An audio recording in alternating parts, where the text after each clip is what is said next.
Hi అండి, అందరికీ నమస్కారం. శివలీల ఆరా యూట్యూబ్ ఛానల్కి స్వాగతం. మేము చాలా రోజుల నుంచి తిరుత్తని వెళ్ళాలి అనుకున్నాం, కానీ కుదరలేదు. ఫైనల్లీ మాకు 2 days వరుసగా హాలిడేస్ రావడంతో వెళ్ళాలి అని అప్పటికప్పుడు డిసైడ్ అయ్యాం. యాక్చువల్గా మేము ఉగాది రోజు ఆఫ్టర్నూన్ వెళ్ళాలి అనుకున్నాం, కానీ కుదరలేదు. సో మండే మార్నింగ్ 4:30కి లేచి రెడీ అయ్యి తరిగొండ నుండి వాయల్పాడు వెళ్ళి అక్కడి నుండి తిరుపతి బస్ ఎక్కాం. మేము చాలా రోజుల నుంచి వెళ్ళాలి అని వెళ్ళలేకపోవడానికి రీజన్ అది తమిళనాడు. మనకి ఎటు వెళ్ళాలి, ఎలా వెళ్ళాలి, ఎంత దూరం ఉంటుందో ఐడియా లేకపోవడం. సో మేము ముందుగా గూగుల్ మ్యాప్స్లో డిస్టెన్స్ అండ్ బస్సెస్ అవైలబిలిటీ చూసుకొని కంపల్సరీ వెళ్ళాలి అని డిసైడ్ అయ్యాము. మాకు బస్ అండ్ ట్రైన్ అవైలబిలిటీ ఉంది, కానీ మాది సడన్ ట్రిప్ కాబట్టి బస్సులోనే వెళ్ళాము. మనం తిరుపతికి వెళ్తే తిరుపతి శ్రీహరి బస్ స్టాండ్లో మనకి ఏపీఎస్ఆర్టీసీ, టీఎస్ఆర్టీసీ బస్సెస్ అవైలబుల్లో ఉంటాయి.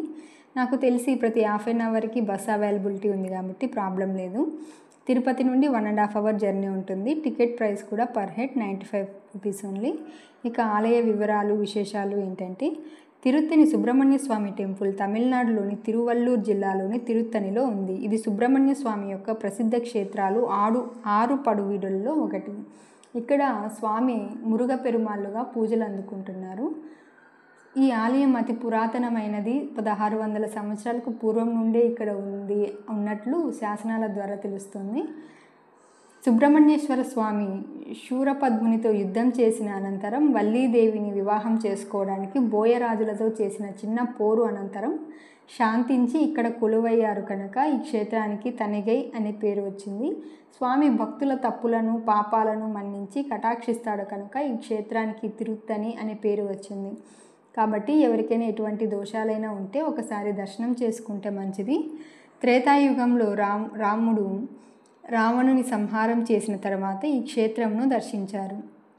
ఆ తర్వాతే శ్రీరామచంద్రునికి పూర్తి మనశ్శాంతి కలిగింది అని చెబుతారు. అలాగే ద్వాపర యుగంలో అర్జునులు కూడా ఈ స్వామిని కొలిచారు అని అంటారు. ఇక్కడ స్వామి ప్రతిష్ఠించిన శివలింగాన్ని కుమారేశ్వర లింగం అంటారు.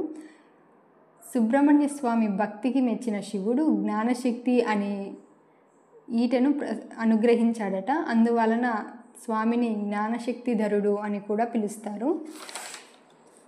ఫైనల్లీ మేము తిరుత్తని మార్నింగ్ 11:35కి చేరుకున్నాము. బస్టాండ్ నుండి వాకబుల్ డిస్టెన్స్లోనే టెంపుల్ ఉంది. కావాలంటే ఆటోలు కూడా అవైలబుల్లో ఉంటాయి. మేమైతే నడిచి వెళ్ళాము.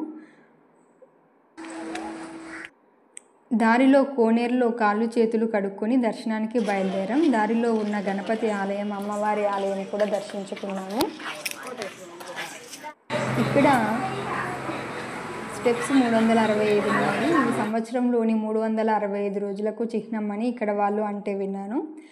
ఇక మేము ఫస్ట్ ఫ్రీ దర్శనం అనుకున్నాం, కానీ రష్గా ఉండేటప్పటికి 100 రూపీస్ టికెట్ తీసుకున్నాము. కానీ ఇక్కడ ఇంట్రెస్టింగ్ ఏంటంటే ఫ్రీ దర్శనం క్యూ లైన్ కంటే 100 రూపీస్ క్యూ లైన్ ఎక్కువ ఉంది. ఇది నాకు చాలా ఆశ్చర్యం అనిపించింది. మాకు దర్శనం అయ్యేటప్పటికి టైము 2:45 అయింది.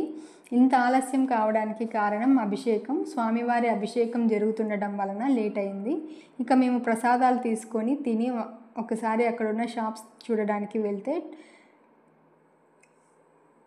ఫ్రీ దర్శన్ క్యూ లైన్ ఖాళీగా కనిపించేసరికి షాక్ అయ్యి మళ్ళీ దర్శనానికి వెళ్ళాము. ఏది ఏమైనా స్వామివారి దర్శనం 2 సార్లు చాలా బాగా జరిగింది. షాపింగ్ చేద్దామని సుబ్రహ్మణ్య స్వామి చిన్న ఫోటో ఫ్రేమ్, ఇంకా చిన్నది ఇత్తడి విగ్రహం ఒకటి కొన్నాము.